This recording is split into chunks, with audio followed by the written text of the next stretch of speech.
নমস্কার। গান গাইতে গিয়ে স্কেল চেঞ্জ হয়ে যাচ্ছে, এক মস্ত সমস্যা। প্রচুর মানুষের হয় এরকম। এটা কেন হয়? আচ্ছা, যার এটা হচ্ছে মানে গান গাইতে গিয়ে যার স্কেল শিফট হয়ে যাচ্ছে সে কি বুঝতে পারছে? পরে বুঝতে পারছে, কিন্তু তার কিছু করার থাকছে না। এটা কেন হচ্ছে যদি সে বুঝতেই পারতো তাহলে তো এটা হতো না তার। প্রশ্ন হলো এটা কেন হয়? এটা হয় আমাদের যাদের স্কেলের ওপর সেই দখল বা সেই কমান্ড না থাকে তাদের এটা হতেই পারে। অর্থাৎ গান গাইতে গাইতে আমি যে একটা স্কেল থেকে শিফট করে অন্য স্কেলে চলে গেছি এবং তার ফলে গোটা গানটা বেমানান হয়ে গেছে, এটা আমি কখন বুঝতে পারলাম? না, ঘটনাটা ঘটে যাওয়ার পরে। তাহলে কি করতে হবে? স্কেলের ওপরে দখল আনতে হবে। এই নিয়ে এর আগে বিস্তর ভিডিও বা আলোচনা করেছি, কিন্তু আজ আমি একদম স্পেসিফিক্যালি দু একটা লেসন বা এর সমাধানের রাস্তা বলবো।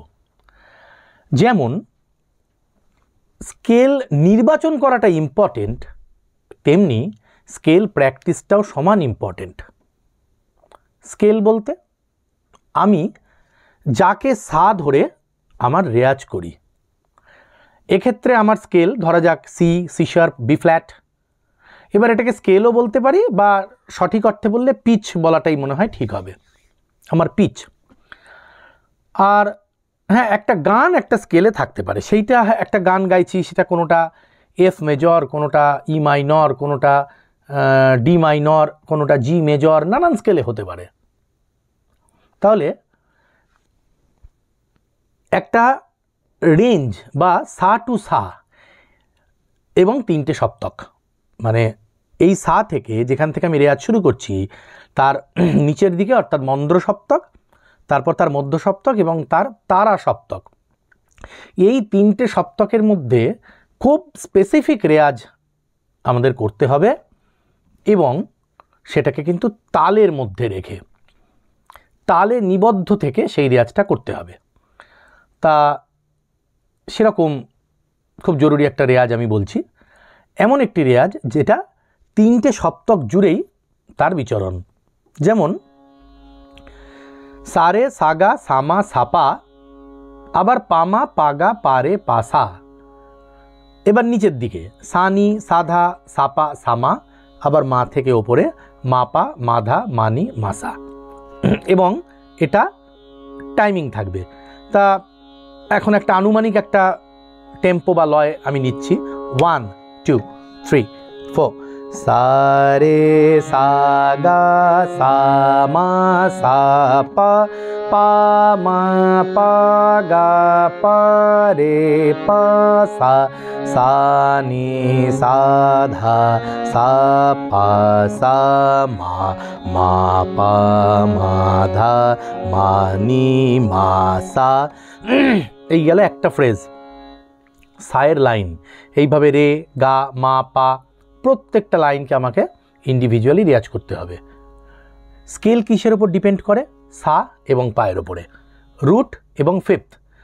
সা পা সা পা সা।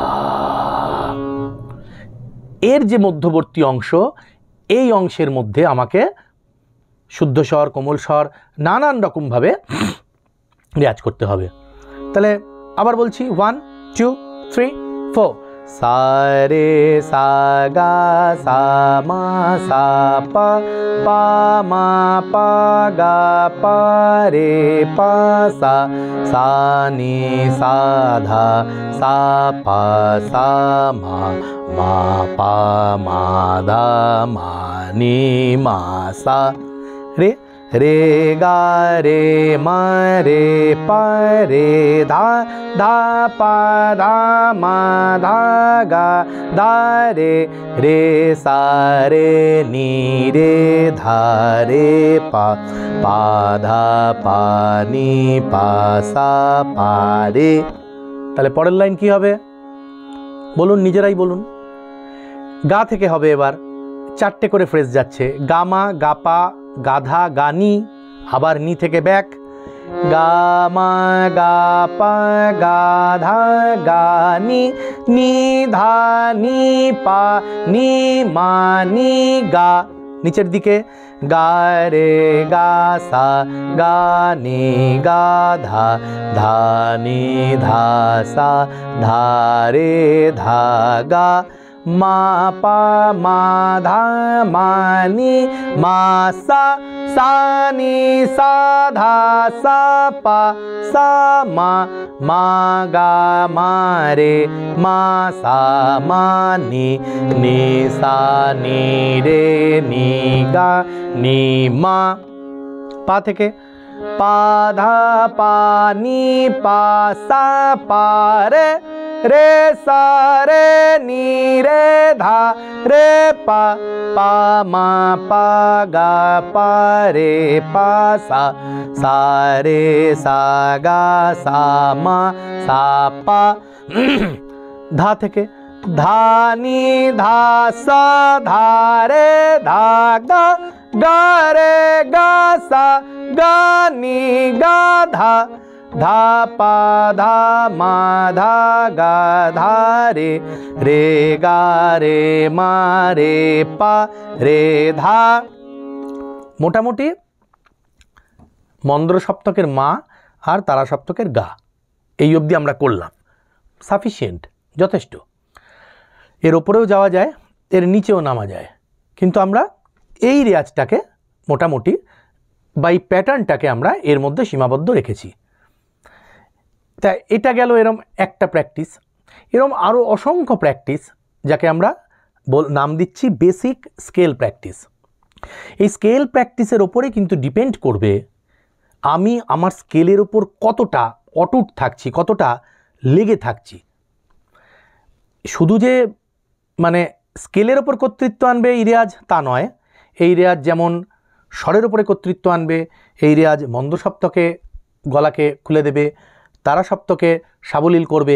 অনেকগুলো অ্যাসপেক্ট আছে, অনেকগুলো দিক আছে। একটা রেয়াজ তো শুধুমাত্র একটা উদ্দেশ্যেই হয় না, তার আরও অনেক তার জায়গা থাকে, এও তাই। কিন্তু যদি আমাকে এক কথায় স্পেসিফিক্যালি বলতে হয়, আমি বলবো এটা স্কেল প্র্যাকটিস, এবং এর ফলে স্কেল শিফট হওয়ার যে সমস্যা সেটা আস্তে আস্তে মিনিমাইজ হবে। চলুন আরও একটা দেখে নেই। সেম একই প্যাটার্ন, ওই মন্দ্র সপ্তকের মা আর তারা সপ্তকের গা, এই আমাদের রেঞ্জ। এবার হচ্ছে সারে গা, সারে মা, সারে পা, পামাগা, পামারে, পামাসা, এই আমার প্যাটার্ন। সারে গা আ, চারটে করে মাত্রা, 1 2 3 4। সারে গা, সারে মা, সারে পা, পামাগা, পামারে, পামাসা। একইভাবে নিচে খাদে সা নি ধা, সা নি পা, সা নি মা, মা পা ধা, মা পা নি, মা পা সা, রে গা মা, রে গা পা, রে গা ধা, ব্যাক, ধা পা মা, ধা পা গা, ধা পা রে। নিচে রে সা নি, রে সা ধা, রে সা পা, পা ধা নি, পা ধা সা, পা ধা রে, গা মা পা, গা মা ধা, গা মা নি, নি ধা পা, নি ধা মা, নি ধা গা, গা রে সা, গা রে নি, গা রে ধা, ধা নি সা, ধা নি রে, ধা নি গা, মা পা ধা, মা পা নি, মা পা সা, সা নি ধা, সা নি পা, সা নি মা, মা গা রে, মা গা সা, মা গা নি, নি সা রে, নি সা গা, নি সা মা। পা থেকে পা ধা নি পা ধা সা পা ধা রে রে সা নি রে সা ধা রে সা পা পা মা গা পা মা রে পা মা সা সা রে গা সা রে মা সা রে পা। বাকি রয়ে গেল আর একটা প্যাটার্ন ধা থেকে উপরের গা ধা নি সা ধা নি রে ধা নি গা গা রে সা গা রে নি গা রে ধা ধা পা মা ধা পা গা ধা পা রে রে গা মা রে গা পা রে গা ধা। দুটি প্র্যাকটিসে কিন্তু তালে নিবদ্ধ। আমরা এর আগের প্র্যাকটিসটা টেম্পো নেব 100, এটার টেম্পো নেব 110। আমরা চাইলে এটাকে মেট্রোনম চালিয়ে করতে পারি, চাইলে এটাকে 3 তালে করতে পারি। 4-4 ছন্দ। আমি এখানে আমার সঙ্গে একটা ডিজিটাল তানপুরা এবং তবলা রয়েছে। আমি এখানে 100 এবং 110 সিলেক্ট করে দুটো লেসেনকেই একটা একটা করে ফ্রেজ বা প্যাটার্ন আমি দেখাবো। এই আমি 100 সিলেক্ট করলাম, এখানে বাজছে 3 তাল ধা দেন দেন ধা ধা দেন দেন ধা না তিন তিন না। এবার সোম টু সোম ফাঁক টু ফাঁক যেটা খুশি নেওয়া যায়। দেন ধা ধা দেন, আমি ফাঁক থেকেই ধরছি রে সা গা সা মা সা পা পা মা পা গা পা রে পা সা সা নি সা ধা সা পা সা মা মা পা মা ধা মা নি মা সা। যেহেতু পুরো ডিটেলস পুরোটা গেয়েছি এর আগে, তাই আমি এখন আর তবলার সাথে পুরোটা কন্টিনিউ করলাম না, বরং আমি পরের লেসেনটা 110 টেম্পোতে দেখাচ্ছি। প্রশ্ন আসতে পারে কেন এটা 100 আর পরেরটা কেন 110? যেহেতু পরেরটায় ড্যাশ আছে, আমি দাঁড়াবার সুযোগ পাচ্ছি, তাই আমি লয়টা 10 বাড়িয়ে নিয়েছি। এই হলো 110। দেন ধা ধা দেন দেন ধা সা রে গা সা রে মা সা রে পা পা মা গা পা মা রে পা মা সা সা নি ধা সা নি পা সা নি মা মা পা ধা মা পা নি মা পা সা রে গা মা রে গা পা রে গা ধা ধা পা মা ধা পা গা ধা পা রে রে সা নি রে সা ধা রে সা পা পা ধা নি পা ধা সা পা ধা রে। এইভাবে যেভাবে আমি এর আগে পুরো লেসেনটা ডেমনস্ট্রেট করলাম তবলার সাথে করতে হবে।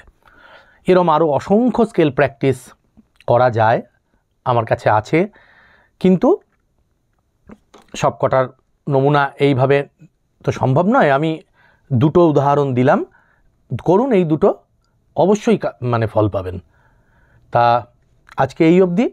আমি এরপর আরও স্কেলের ওপরে নানান ধরনের বিস্তারিত আলোচনা এবং তার সমাধান নিয়ে আসছি, যে স্কেল নির্বাচন করব কিভাবে, আমি একটা স্কেল থেকে আরেকটা স্কেল রেয়াজের মাধ্যমে কি করে চলে যেতে পারি, কি কি প্রগ্রেশন দিয়ে গেলে স্কেল শিফট হবে কিন্তু কোনো জার্ক হবে না, কোনো বোঝাই যাবে না, যেটা আমাদের বিদেশি জ্যাজ মিউজিকে হয়।